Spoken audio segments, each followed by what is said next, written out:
Non, le premier salaire, il faut venir donner à l'homme de Dieu. C'est écrit où? Dans la Nouvelle Alliance, montre-moi où Paul a dit, venez me donner votre premier salaire. Lui, l'apôtre des païens. Des voleurs en costume. Oh, la dîme, la dîme. Montre-moi où Paul a pris la dîme. Montre-moi où Pierre, où Jacques, où les colonnes ont pris les dîmes. Tellement ils sont vides, ils n'ont pas l'enseignement. Voilà pourquoi ils veulent mettre le joug. Voilà pourquoi ils sont pressés de faire les grands méga church, puisque plus la salle est grande, plus il y a du monde. Voilà, et plus il y a du monde, plus il y a la dîme. Donc imaginez-vous donc que vous êtes 89 000 personnes à me suivre maintenant. Dans ceux qui me suivent dans les enseignements. Supposons que je vous exige, vous tous, la dîme. Mais je suis milliardaire en francs CFA. Le Seigneur ne nous a pas appelés à manger des dîmes. Le Seigneur nous a appelés à manger des offrandes. Et je vais lire cette écriture. Pour que vous arrêtez de vous faire manipuler par les faux hommes de Dieu qui veulent vous imposer un joug ou le joug de Moïse. Et pourtant, nous ne sommes plus dans cette dispensation-là. Je prends ici Philippiens, chapitre 4, concernant l'apôtre Paul lui-même. Philippiens 4, verset 9. Ce que vous avez appris et reçu, entendu de moi, ce que vous avez vu en moi, pratiquez-le et le Dieu de paix sera avec vous. J'ai éprouvé une grande joie dans le Seigneur de ce que vous avez pu enfin renouveler l'expression de vos sentiments. Pour moi, vous y pensez bien, mais l'occasion vous manquait.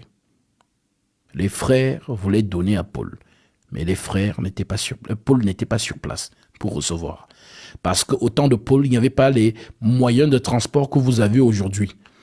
Les Western Union, les MoneyGram, la Poste, les DHL, il n'y avait pas ces moyens de transport à l'époque. Alors, les frères ont manifesté le fait de vouloir donner à Paul, mais Paul n'était pas sur place. Ce n'est pas en vue de mes besoins que je dis cela, déclare Paul, car j'ai appris à être content dans l'état où je me trouve. Je sais vivre dans l'humiliation, dont la pauvreté. Il peut avoir une période où l'homme de Dieu est en galère. C'est ce que Paul appelle l'humiliation. Et je sais vivre dans l'abondance. Il peut y avoir une période où l'homme de Dieu est béni par le peuple de Dieu et il est riche. Donc, en tout et partout, j'ai appris à être rassasié et à avoir faim. À être dans l'abondance et à être dans la disette. Donc, à être riche et à être pauvre.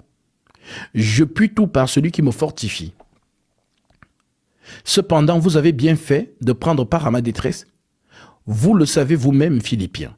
Au commencement de la prédication de l'Évangile, lorsque je partis de la Macédoine, aucune église n'entra en compte avec moi pour ce qu'elle donnait et recevait. Donc, on ne me donnait pas. Et d'ailleurs, Paul a un peu vécu, on va dire, permettez-moi de le dire, de la discrimination au milieu des saints. Puisque, voilà, vu qu'il avait d'abord persécuté l'Église, on ne lui donnait pas. Et voilà, c'est ce coup de, on va dire, cette frustration, on peut dire ça comme ça, qu'il déverse dans 1 Corinthiens chapitre 9, que je veux aussi vous lire, pour que vous compreniez en fait. Vous fûtes les seuls à le faire, dont les frères de Macédoine. Les autres églises ne donnaient rien. Donc, quand on parle de l'église ici, ce n'est pas le bâtiment, c'est vous l'église. Donc, les autres ne donnaient rien, mais ceux de Macédoine ont donné.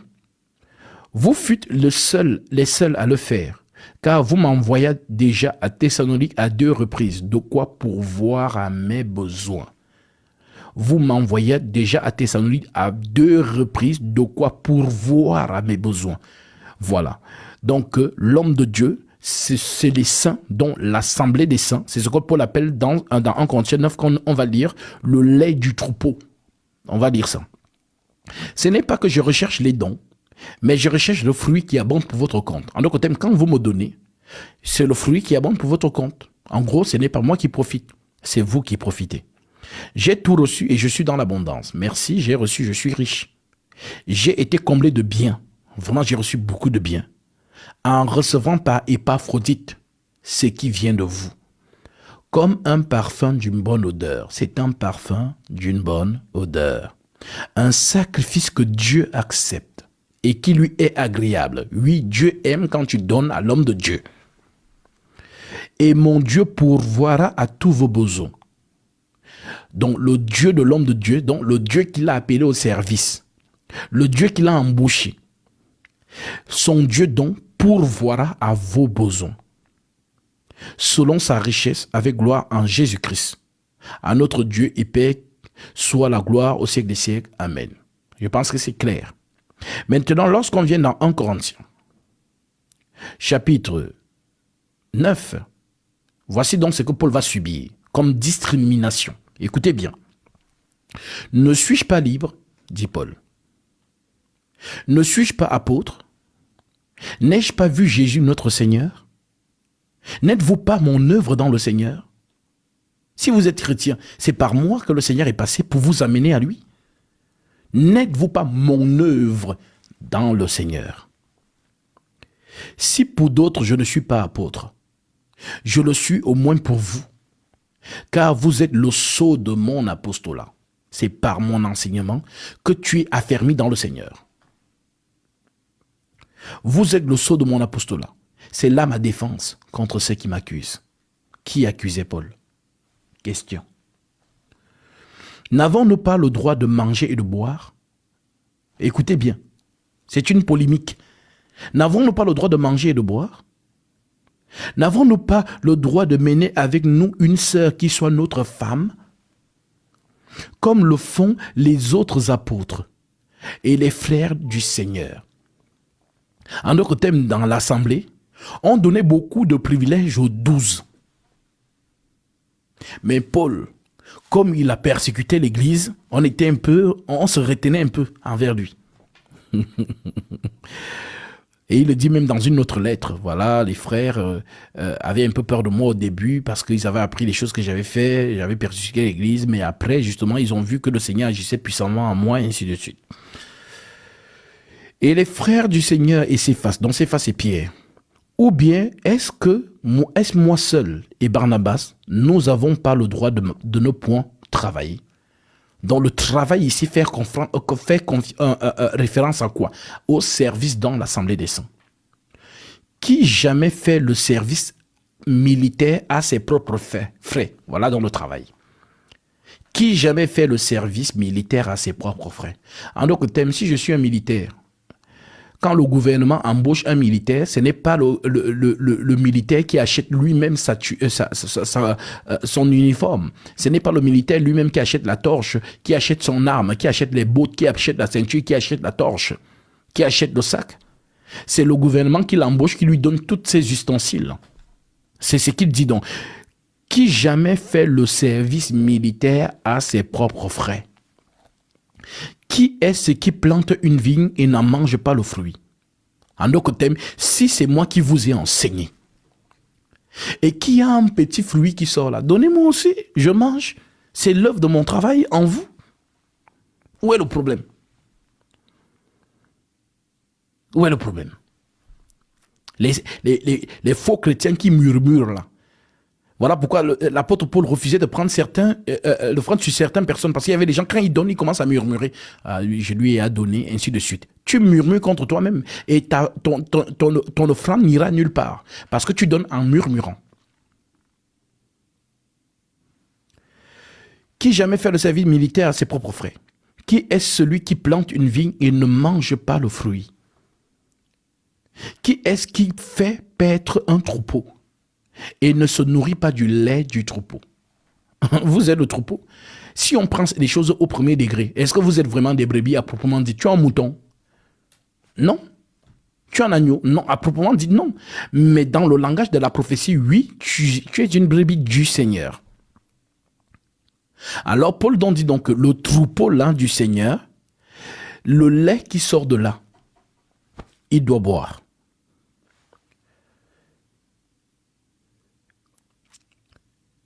Qui est-ce qui fait paître un troupeau et ne se nourrit pas du lait du troupeau?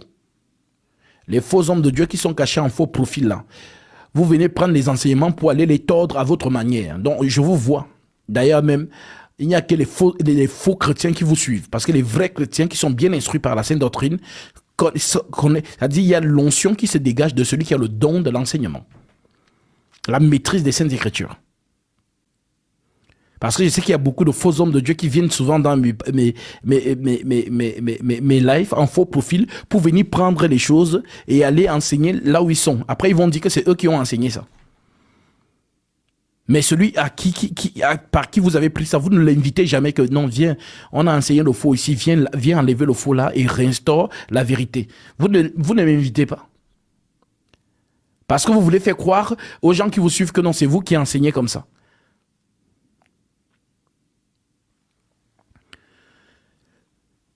Qui est-ce qui plante une vigne et ne mange pas le fruit? Qui est-ce qui fait paître un troupeau et ne se nourrit pas du lait du troupeau? Ces choses que je dis n'existent-elles pas dans les usages des hommes? La loi ne les dit pas aussi? Donc il prend la loi en référence. Que regardez même la loi. Alors il nous explique ce qui s'est passé dans la loi. Il dit, la loi, car il est écrit dans la loi de Moïse, tu ne museleras point le bœuf quand il foule le grain. Dieu se met-il en peine des bœufs ou parle uniquement à cause de nous? Oui, c'est à cause de nous qu'il est écrit que celui qui laboure doit labourer avec espérance d'y avoir part. Avec espérance, et celui qui foule le grain doit fouler avec l'espérance d'y avoir part. En d'autres termes, quand le bœuf foule le grain, on ne muselle pas sa gueule ou sa bouche. Mais qu'est-ce qu'on fait? On laisse cela ouvert pour qu'en travaillant, il mange en même temps. Cela lui procure de la force. Mais si tu ne lui permets pas de manger, quand il est fatigué, il ne veut plus bien travailler. Donc il prend dans cette métaphore de la loi. Tu ne museras point le bœuf lorsqu'il foule le grain. Alors il dit, est-ce que Dieu se met à peine les bœufs? Ou il parle uniquement pour les serviteurs de Dieu? Donc, et il dit donc oui, c'est pour les serviteurs que Dieu parle ainsi. Verset 11, verset 10. Ou parle-t-il uniquement à cause de nous? Oui, c'est à cause de nous qu'il a été écrit que celui qui laboure doit labourer avec espérance, et celui qui foule le grain doit fouler avec l'espérance d'y avoir part. Si nous avons semé parmi vous des biens spirituels, c'est quoi les biens spirituels? C'est l'enseignement. C'est l'œuvre de l'homme de Dieu au milieu de son peuple. Les biens spirituels. Si nous avons semé par vous des biens spirituels, est-ce une grosse affaire si nous moissonnons vos biens temporels? Ça fait quoi, ma sœur? Si Dieu t'a béni et que tu me donnes un peu, ça fait quoi? Ça fait quoi, mon frère? Si le Seigneur t'a rendu prospère et que tu me donnes un peu, ça fait quoi? Alors, Paul dit, est-ce que c'est un problème? Est-ce que c'est une grosse affaire? Est-ce une grosse affaire si nous moissonnons vos biens temporels? Nous moissonnons vos biens temporels. Si d'autres jouissent de ce droit sur vous, n'est-ce pas plutôt en nous d'en jouir? En d'autres termes, mais nous travaillons. Vous ne nous donnez pas. Ceux qui ne travaillent pas, c'est eux que vous donnez. Si d'autres jouissent de ce droit sur vous, n'est-ce pas plutôt en nous d'en jouir? Mais nous n'avons pas usé de ce droit. Au contraire, nous souffrons tout, afin de ne pas créer d'obstacle à l'évangile du Seigneur, à l'évangile de Christ. En d'autres termes, nous n'allons pas dire que comme il ne nous donne pas, on ne prêche plus. Non. Faire ça, c'est donc faire obstacle à l'évangile. Ça veut dire que ta motivation de œuvrer pour le Seigneur, c'est le gain. Et là, tu entres dans Romains chapitre 16, 17, qui déclare. Romains 16, 17.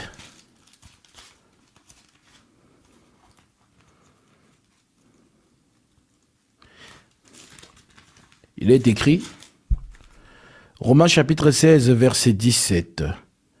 L'Écriture dit, « Je vous exhorte, frères, à prendre garde à ceux qui causent des divisions et des scandales au préjudice de l'enseignement que vous avez reçu. Éloignez-vous d'eux, car de tels hommes ne servent point Christ notre Seigneur, mais leur propre ventre, et par des paroles douces et flatteuses, ils séduisent le cœur des simples. » Donc quand tu commences à œuvrer juste pour ton ventre, à ce moment-là, ta motivation, c'est le ventre. Si nous avons semé parmi vous des biens spirituels, est-ce une grosse affaire si nous moissonnons vos biens temporels? Si d'autres jouissent de ce droit sur vous, n'est-ce pas plutôt en nous d'en jouir? Mais nous n'avons pas usé de ce droit. Au contraire, nous souffrons tout afin de ne pas créer d'obstacle à l'évangile du Seigneur, à l'évangile de Christ. Ne savez-vous pas que ceux qui remplissent les fonctions sacrées sont nourris par le temple? Que ceux qui servent à l'autel ont part à l'autel, dont il fait référence à la loi. De même aussi, donc nous ne sommes plus dans la loi. Alors comme nous ne sommes plus dans la loi, de même aussi dans la grâce, de même aussi le Seigneur a ordonné à ceux qui annoncent l'évangile de vivre de l'évangile. Donc ma soeur, mon frère, ce n'est pas une faveur que tu fais à l'homme de Dieu. Non. C'est ton ordre de ton Dieu. Le Seigneur t'a ordonné. À toi la sœur, à toi le frère. Justement, de nourrir celui qu'il a mis devant toi pour te paître.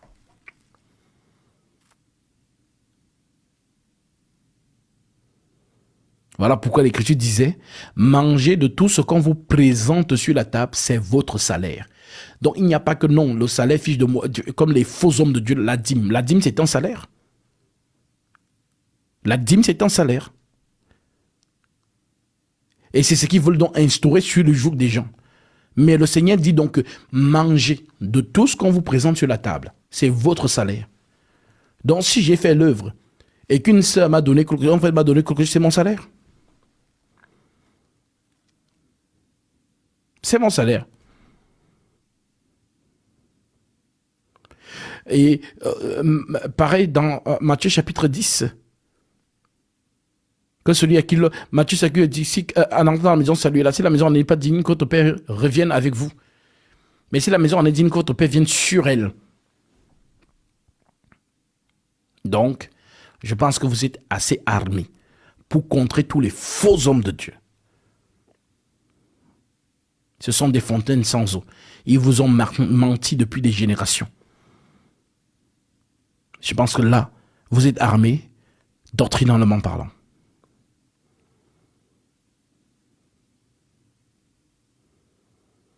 Nous allons donc nous arrêter ici. Je sais qu'il y a encore des demandes, mais